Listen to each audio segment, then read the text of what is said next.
Dakota Frandsen. When I was just 9 years old, I became submerged into a world full of mystery.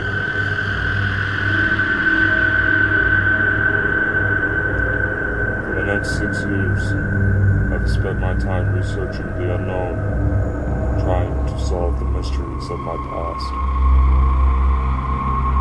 As time went on, my hunger to discover the truth grew to the point I founded the Paranormal Raider Force as a front to feed the growing monster. What you are about to hear are pieces of research I have done over the years, documented in the journals of my team to find out what really happens in the world.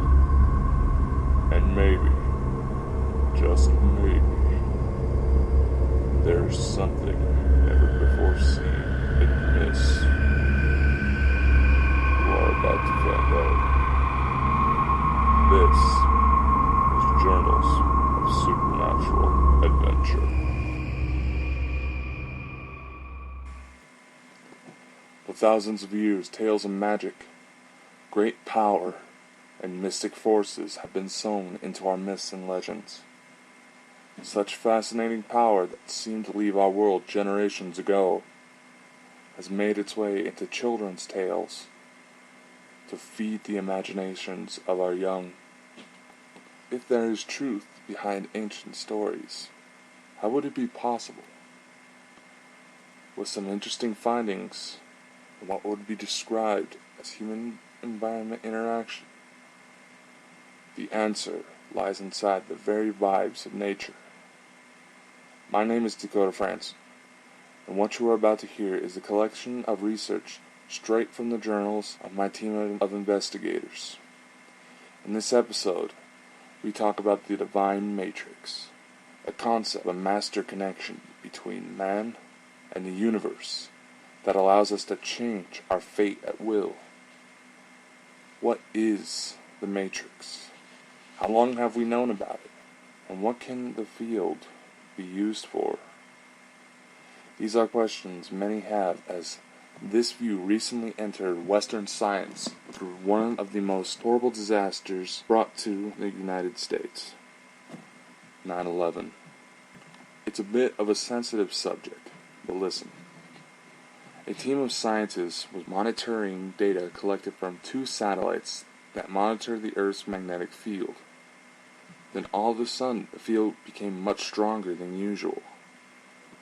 In order to find out what would possibly be the cause of this change, scientists laid the data across a timeline of events on that very day.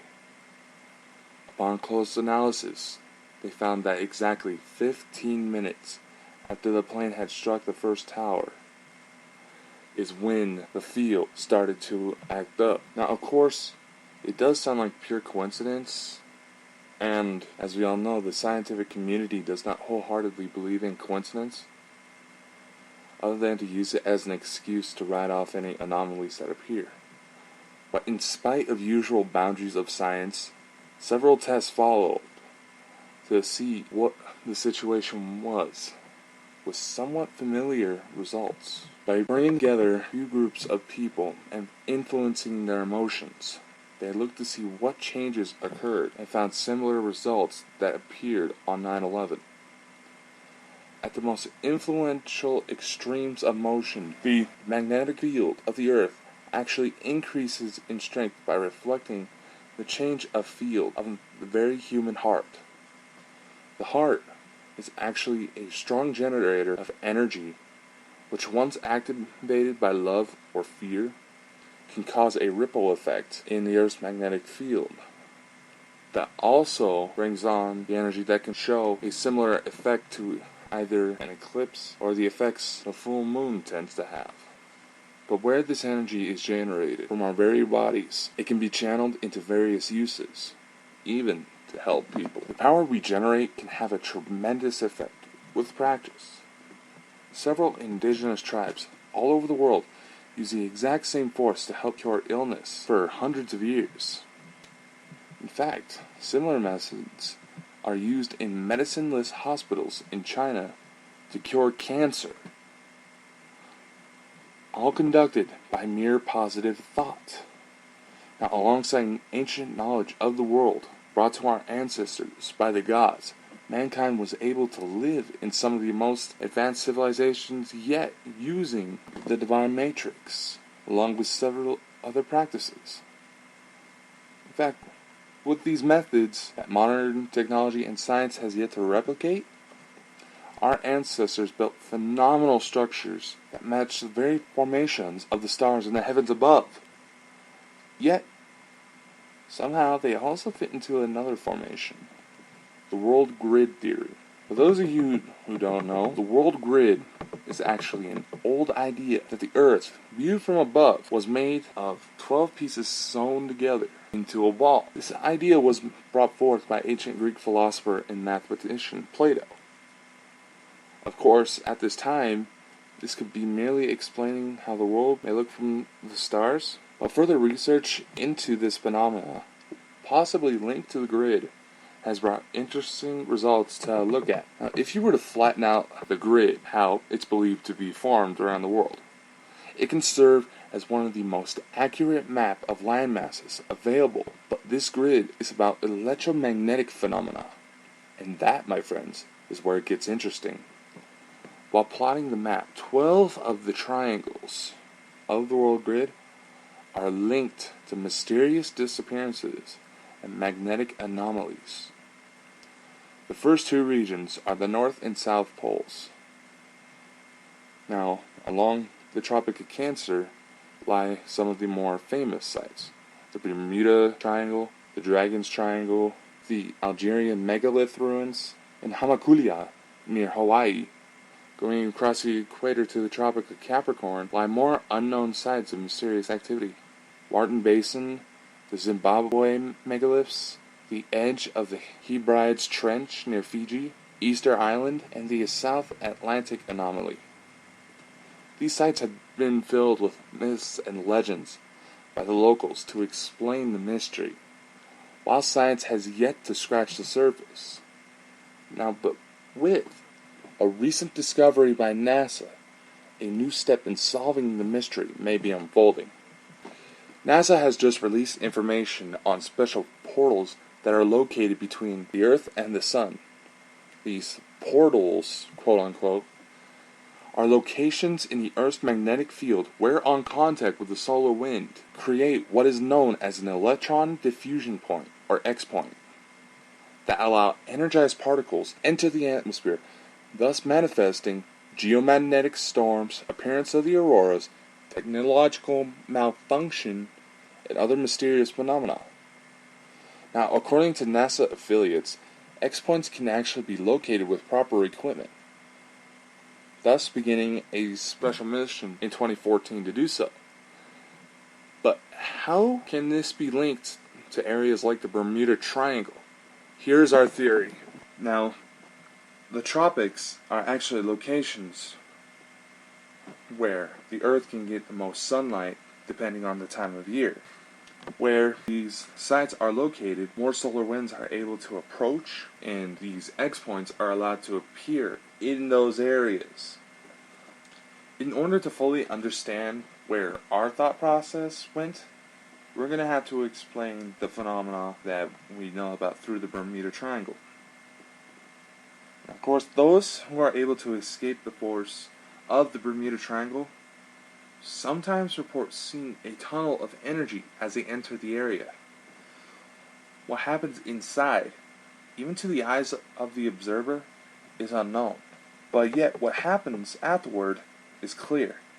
You either become temporarily frozen in time and space, or you disappear altogether. But that is only when the triangle is active. Many people nowadays can go through the triangle and not have to worry about going missing. But what we should look for in order to monitor the triangles, like we do with volcanic eruptions, is a way to put up a warning system to help keep people from disappearing, possibly to another universe. I believe that that warning system may lie within the discovery of the X points. Now, sites like the Bermuda are also rumored to be filled with stories of UFOs. The craft often emerge from the water and leave at a very high rate of speed through whatever direction desired, usually disappearing after entering a wormhole. Now, for some reason, it is along the most powerful of lines in the world grid where UFOs tend to appear the most. And along these lines, one can often find several religious sites, ancient civilization, as well as magnetic anomalies that are believed to be linked to the UFOs. In the following ancient alien theory, it is rumored that these sites were made to channel the energy into an area by using methods of meditation. They are able to absorb the energy as well as give it out, treating mankind like organic batteries.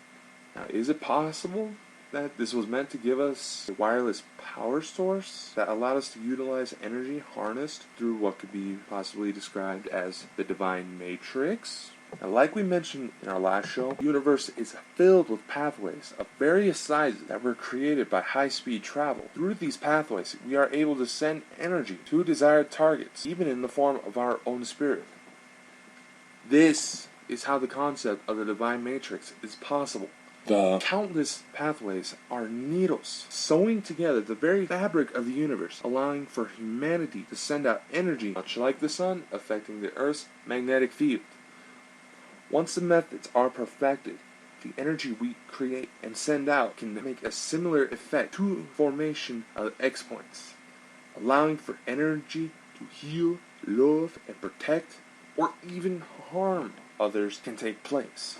It could be possible that once we start lacing technology into the equation, actually progress as a society even farther and possibly reach the same level as civilization for our own, create even greater structures. Like I said, send love to people out in need. It can have a very intense effect as the energy of love can heal sickness, boost the hearts of those needing a shoulder, or help spirits cross over, and even reduce crime rates. Ever feel uneasy about a loved one? You feel that you need to be there for them, and after a while something terrible happens to them that requires your help? Well, psychic phenomena like that is made possible by the connections we make through the world grid and the divine matrix. The grid being location, power, and the matrix is how we use the power. And just like how our magnetic field can become stronger through the connections of the matrix, the forces of the sun can activate the power of the wormholes near areas like the Bermuda Triangle. The intense power mimics the conditions aircraft can take to reach light speed, which, depending on location, causes magnetic phenomena attract UFOs to those locations. Now, speaking of UFOs, is it possible that a society has the technology in place to monitor mankind, waiting for a signal? It may appear so. And a sign that this is in place happened in New York a while back. A friend of mine was hosting a meditation event, calling for the area to be cleansed of negative energy. In the middle of the meditation, 3 bright orange UFOs hovered over the area. Orange is actually one of the healing colors. So is it possible that some sort of extraterrestrial civilization took notice of these vibrations that allowed for the area to be cleansed? It seems that way. In fact, looks like they were trying to help them out. But one event that personally happened to me may have another indicator of the gods monitoring it. Back in July of 2011, during a visit to family, I was outside watching a lightning storm. As I watched, I noticed that something was different about this particular storm. The lightning would strike once every second. The very vibe of the storm was more powerful than I had ever felt. Almost as if there was more to the storm. Outside with me was my younger cousin. After watching too many Marvel movies, shouted the name Thor. Now first, I thought he was kidding around, given his age. But then I looked out to the lightning, and as a bright flash of light struck the planet. I looked deeper into the lightning and seen a shadow of a very large man in Viking armor just standing in the sky. What caught me off guard was that there was no indication that he was on a craft. There was no chariot pulled by goats, according to old Norse legends. There was no flying saucer. There was no disc. There was no flying triangles. He was just standing in the middle of the sky. Now, as soon as the lightning struck, my cousin ran off in fear of what he may have just called out. But I was too curious about what was happening. So to see if a god of thunder was around, I asked Thor to send lightning in the direction I point to, and everywhere I would point, a bolt of lightning would appear. As I continued, more bolts would appear. Now eventually, I was tired and decided that I was needing to get into the house. So I asked Thor to send a bolt of lightning above me so that I could see my way back into the house. Sure enough, he continually sent bolts of lightning right over my head to light my way so I can get back into the house easier. Now, after a few months of research trying to find out why an old pagan god would be appearing to me, I found an old legend stating that the reason that the pagan gods left our world is because everyone was becoming Christianized and no longer accepted them. They are said to be waiting somewhere out in the cosmos, waiting for someone to acknowledge them once again. Could the ancient gods still be waiting to this day? Are they watching us? Is it possible we are able to summon them? Can we look to Old Norse tradition to find where other inhabited worlds may be located? These are questions and more just waiting to be answered for future episodes. Tune in on August 4th to hear about biological technology, how science is erasing the line between nature and technology in our modern era, where we may have seen it before, rumored experiments conducted by the government, and where we could be heading in our near future if we are allowed to advance. Well, ladies and gentlemen, we ran out of time. There's no spiritual advice segment for this week, but to take its place this week, we do have a special request. The Paranormal Raider Force is going into an investigation tonight that requires extra work. We ask you to please send some love and light in our direction to help get the activity to calm down, but it is able to advance. Please imagine a bright white light to allow for spirits to gain positive energy in our direction. If any loved ones are struggling with an illness or just having a bad time, please do the same. It could help even cure what medicine cannot. My name is Dakota Frandsen. Good night, everyone. Take it away, AMAC. If you would like to know more about the work of the Paranormal Raider Force, be sure to visit their website at frandsenfiles.webs.com. If you would like to speak with Dakota Frandsen on your show, please visit the contact page on the PRF website to look for guidelines to request an interview. By clicking on the PRF Universe tab, you can see our work online at any time. You can also purchase merchandise designed by Dakota Frandsen at www.zazzle.com/prflair. If you are in the southern Idaho area and wish to have the Paranormal Raider Force investigate a claimant activity, be sure to check the contact tab on our website for guidelines on how to request an investigation. Follow that PRF anytime on Facebook, Twitter, and Google Plus by either going on our links tab or by search for the team on your favorite online search engine.